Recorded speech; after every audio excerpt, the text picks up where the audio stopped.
अभी जब हमारे पास पूंजी रहेगा तब हम कर सकते हैं। तो उसके लिए अपना सहकारिता विभाग है ना। अच्छा, सहकारिता विभाग से हम लोगों को रोजगार करने के लिए लोन दिया जाएगा।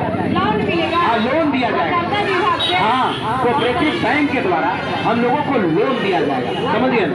हाँ, लोन दिया जाएगा, जिससे मान ले कि हम लोग मधुमक्खी पालन करना चाहते हैं, मछली पालन करना चाहते हैं, मुर्गी पालन करना चाहते हैं, बकरी पालन करना चाहते हैं, तो इससे क्या होगा कि हम लोग को सहकारिता विभाग से कोऑपरेटिव बैंक के द्वारा लोन दिया जाएगा, समझिए। हाँ, लोन दिया जाएगा, उसके माध्यम से हम लोग अपना रोजगार को आगे बढ़ाएंगे, विकास करेंगे, समझ गए ना।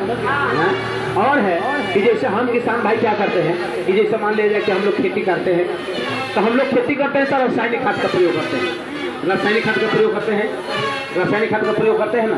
तो रासायनिक खाद का प्रयोग करते हैं, तो रासायनिक खाद का प्रयोग करते हैं, तो हम लोग रासायनिक खाद का तो प्रयोग कर रहे हैं, लेकिन हम लोग पैदा तो बढ़ता है, लेकिन हम लोग रोग से ग्रसित हो रहे हैं। हर व्यक्ति का शरीर में बीमारी है।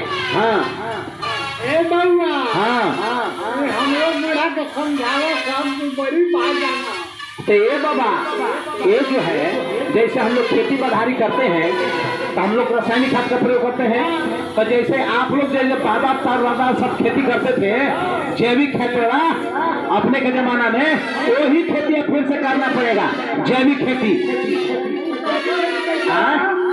वो होगा, आप गाय भैंस रखते हैं ना अपने घर में, गाय भैंस रखे हुए हैं, तो गाय भैंस रखे हुए हैं, या तो आप बेड बनवा लीजिए या जमीन के एक कोना पर गड्ढा बनवा लीजिए, ठीक ना।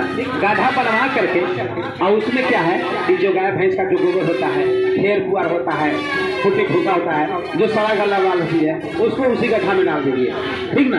गड्ढा में डाल दीजिएगा तो उससे क्या होगा, वो सड़ गल करके आपको जैविक खाद तैयार हो जाएगा। हाँ, जमीन में कोई में गड्ढा बन गई, पैर बनाएंगे तो जगह जमीन नहीं तो वो पेड़ बना लेगा, पेड़ बना लेगा।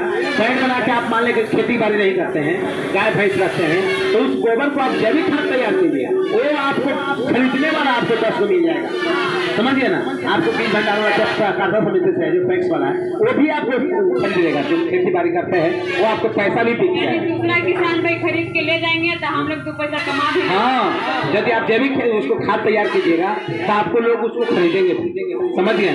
बहुत अच्छा। हाँ, और इतना ही नहीं, अब हर पैक्स में पंचायत में डीजल पेट्रोल पंप खुलने वाला है। Diesel petrol pump? हाँ, डीजल पेट्रोल पंप। बहुत अच्छा की बात है ना। हाँ, एकदम अपने पंचायती में डीजल पेट्रोल सब चीज मिल जाएगा ना, बाजार जाने से कोई सकते नहीं है। बहुत अच्छा।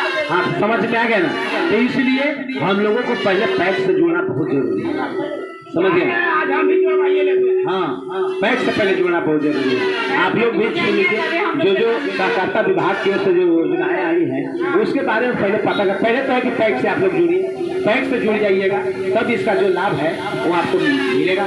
सहकारिता विभाग में जाइए, वहाँ पर कौन कौन सी योजनाएं आई हैं इसके बारे में। और जानती हैं, जैसे धान गेहूँ हम अपना पैक्स में देंगे, उसी प्रकार अब हम सब्जी भी पैक्स में बेचेंगे। यानी कोई चीज खेत के फसल होता है जाकर अपने पैक्स में बेचेंगे। हाँ, वहाँ अच्छा रेट मिलेगा ही ना। ए बउआ बढ़िया फसल। हाँ, तो इसलिए पैक्स में जोड़ना बहुत जरूरी है, समझ में आ गया ना। हाँ, हाँ।